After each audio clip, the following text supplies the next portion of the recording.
Hello, I'm Avis Kalfsbeck, and this is the Peace is Here podcast.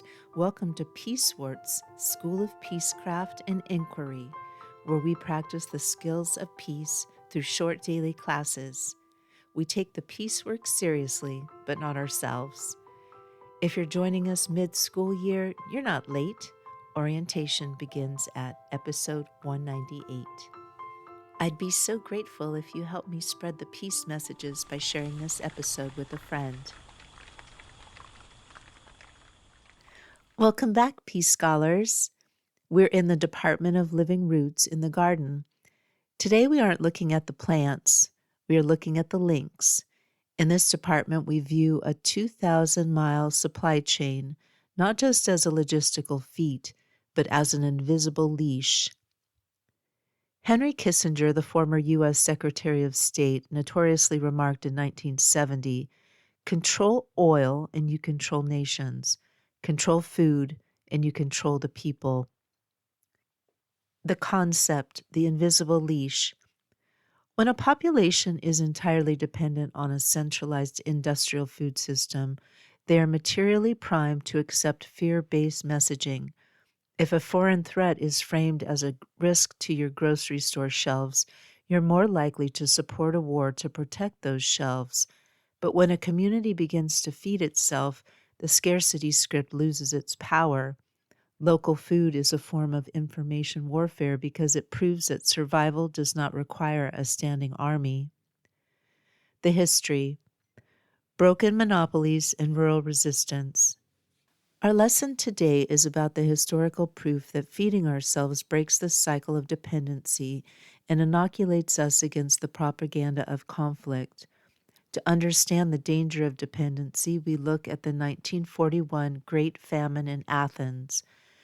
During the Axis occupation, when the military alliance of Nazi Germany, Fascist Italy, and Bulgaria invaded the country, the centralized food distribution system was seized.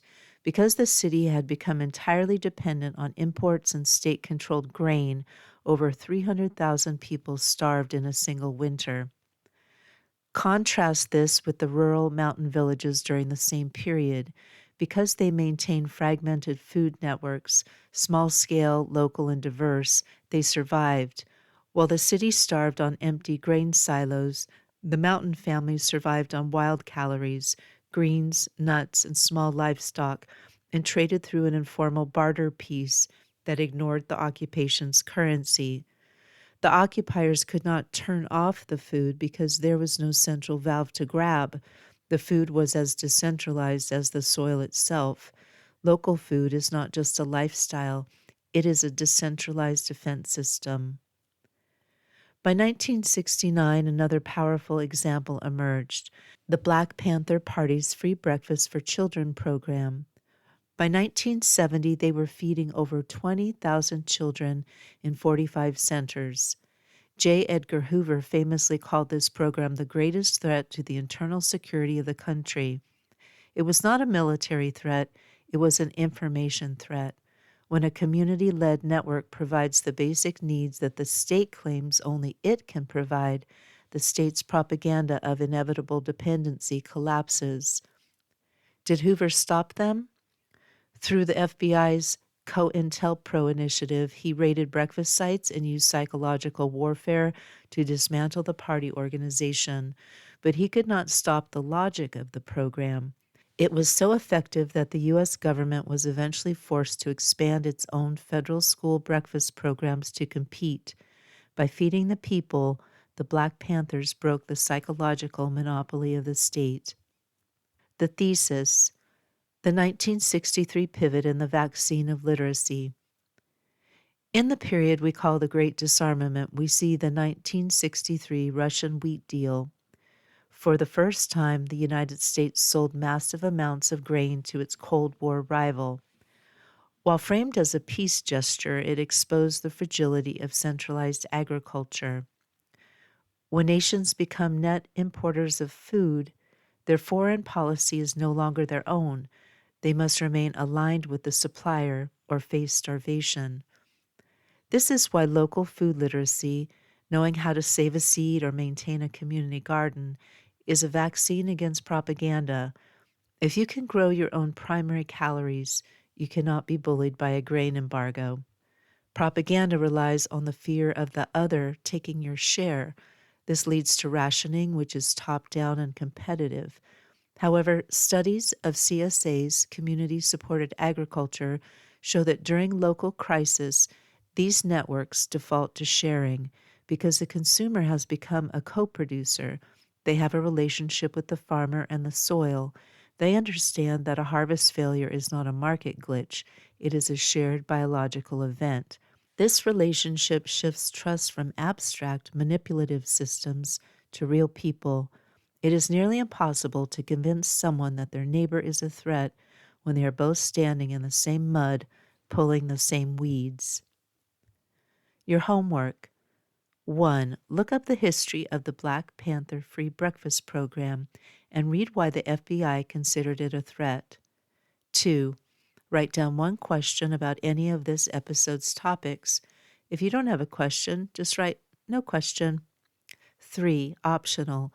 Journal for 5 minutes about your trust map. Who do you trust more to feed you in a crisis? A distant government agency or a local network of growers you know by name? Why? The work of the worm. The worm does not read the news, does not know about global trade deficits or grain embargoes. It just keeps work in the local patch, making sure the roots have what they need to stay strong. In this landscape, every local link forged is a wire cut from the machinery of war, a quiet breaking of the leash that binds the abstract system to the table. Until our next class, keep your feet in the living roots.